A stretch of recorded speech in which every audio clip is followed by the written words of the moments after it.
warahmatullahi wabarakatuh. Nama saya Nur Hasana.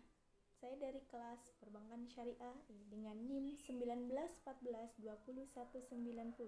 Saya di sini akan memenuhi tugas bank dan lembaga keuangan syariah.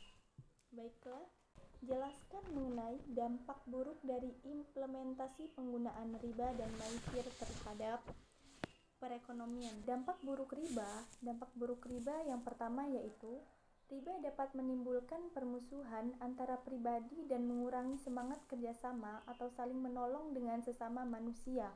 Dengan mengenakan tambahan kepada pinjaman akan menimbulkan perasaan bahwa pinjaman tidak tahu kesulitan dan tidak mau tahu kesulitan orang lain.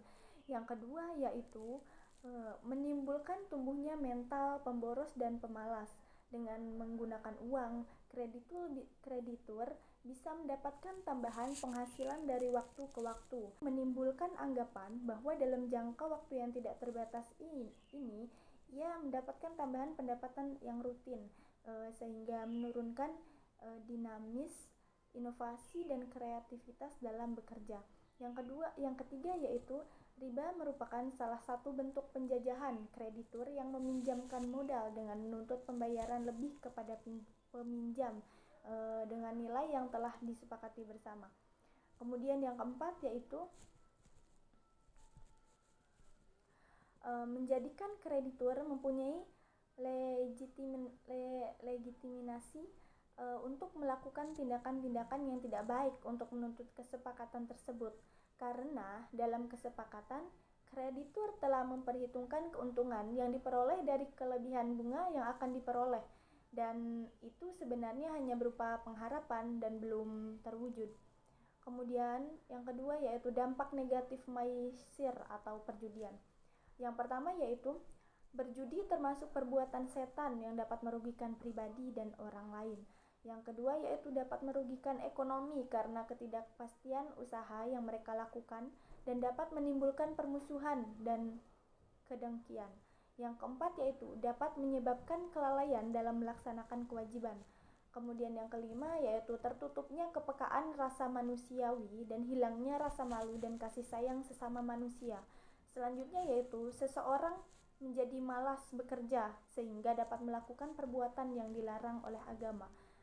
Kemudian yang ketujuh yaitu dapat menghancurkan kestabilan kerukunan dan keharmonisan dalam keluarga. Kemudian yang terakhir yaitu dapat menimbulkan kesedihan dan penyesalan di kemudian hari. Soal nomor 2 yaitu jelaskan fungsi dari DPS pada bank syariah dan sebutkan fatwa DSN terkait tabungan serta jabarkan akad apa saja yang digunakan pada produk tabungan bank syariah tersebut, yaitu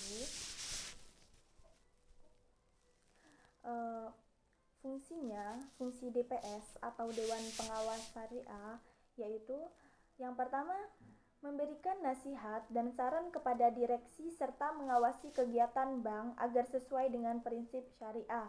Yang kedua, menilai dan memastikan pemenuhan prinsip syariah atas pedoman operasional dan produk yang dikeluarkan oleh bank. Terus kemudian yang ketiga, mengawasi proses pengembangan produk baru pada bank.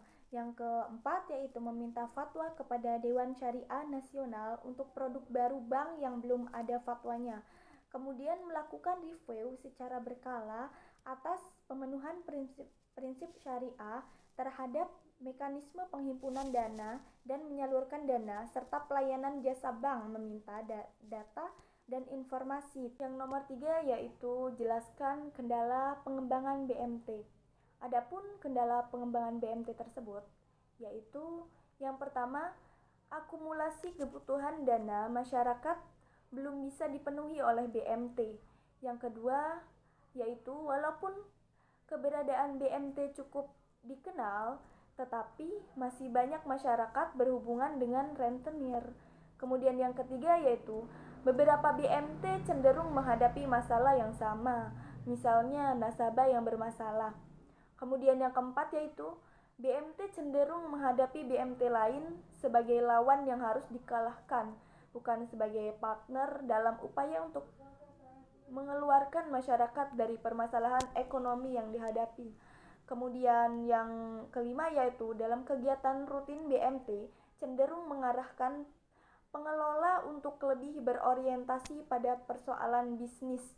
Kemudian yang keenam yaitu dalam upaya untuk mendapatkan nasabah, timbul kecenderungan BMT mempertimbangkan besarnya bunga di bank konvensional, terutama untuk produk yang berprinsip jual beli.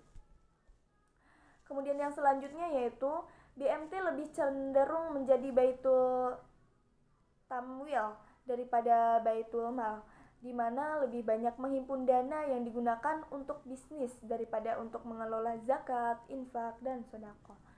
Kemudian yang terakhir yaitu pengetahuan pengelola BMT sangat mempengaruhi BMT tersebut dalam menangkap masalah-masalah dan menyikapi masalah ekonomi yang terjadi di tengah-tengah masyarakat, sehingga menyebabkan dinamisasi dan inovasi BMT tersebut berkurang.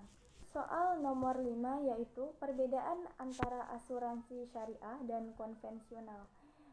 Perbedaannya yakni yang pertama, keberadaan Dewan Pengawas Syariah atau DPS dalam perusahaan asuransi syariah merupakan suatu keharusan. Kemudian yang kedua yaitu prinsip asuransi syariah adalah takaful atau tolong-menolong, sedangkan prinsip asuransi konvensional yaitu jual beli antara nasabah dengan perusahaan. Kemudian yang ketiga yaitu dana yang terkumpul dari nasabah perusahaan asuransi syariah diinvestasikan berdasarkan syariah dengan sistem bagi hasil atau mudorobah. Sedangkan pada asuransi konvensional, investasi dana dilakukan pada sembarang sektor dengan sistem bunga. Kemudian yang keempat yaitu premi yang terkumpul diperlukan tetap sebagai dana memiliki nasabah. Kemudian yang kelima yaitu perusahaan hanya sebagai pemenang amanah untuk mengelolanya. Sedangkan pada asuransi konvensional, premi menjadi pemilik perusahaan dan perusahaanlah yang memiliki hak penuh untuk menetapkan kebijakan pengelolaan dana tersebut. Kemudian yang kelima yaitu untuk kepentingan pembayaran klaim nasabah, dana diambil dari rekening seluruh peserta yang sudah diikhlaskan untuk keperluan tolong-menolong bila ada peserta yang terkena musibah. Sedangkan dalam asuransi konvensional, dana pembiayaan klaim diambil dari rekening milik perusahaan.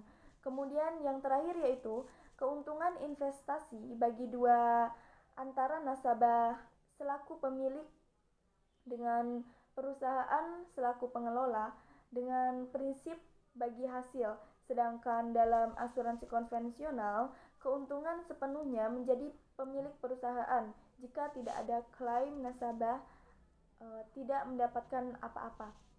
Ya, kurang lebihnya mohon maaf. Wabillahi taufiq wal hidayah. Wassalamualaikum warahmatullahi wabarakatuh.